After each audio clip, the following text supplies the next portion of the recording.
एक बार की बात है, एक राजा था, उसको बाज रखने का बहुत शौकीन था और वो एक राजा से मिलने गया।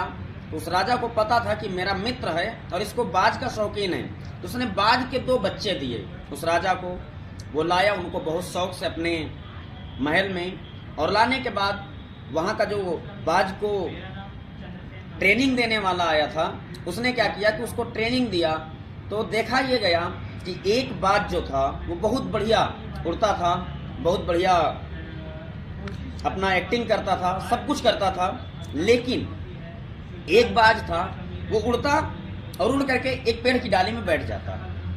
ये बात जब राजा 2-4 बार गया, देखा, उसको अच्छा नहीं लगा, बहुत गंदा फील हुआ।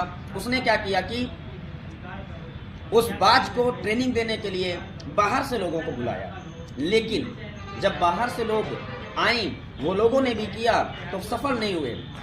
जैसे ये बात पहुंची कि अगर उस बाज को कोई उड़ना सिखा देगा, उसको एक्टिंग करना सिखा देगा, तो उस व्यक्ति को राजा कुछ इनाम देंगे। तो वैसे एक गरीब आदमी था, किसान आदमी था, वो आया और आने के बाद उसने कहा कि महाराज मैं सिखा सकता हूँ। तो बोले ठीक है भाई, आप ही सिखा लो। जैसे ही वो गया वहाँ पे, देखा एक बाज तो बढ़िया एक्टिंग कर रहा है, लेकिन एक बाज जो है वो तुरंत जाता उस डाली पे बैठ जाता। थोड़ी देर के बाद राजा गया, देखा कि जो बाज पहले से एक्टिंग करता था वो तो उतनी एक्टिंग कर रहा है, लेकिन जो जाके पेड़ की डाली में बैठ जाता था वो उससे भी बेहतर एक्टिंग कर रहा था।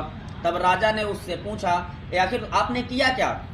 तो बताया उस किसान ने कि महाराज, ये जैसे ही उड़ता पेड़ पर बैठ जाता, उड़ता पेड़ पर बैठ जाता, मैंने देखा कि इसका एक कंफर्ट जोन है, तो मैंने उस पेड़ की डाली को ही काट दिया। जब इसको बैठने को नहीं मिला तो ये ऑटोमेटिक उड़ने लगा।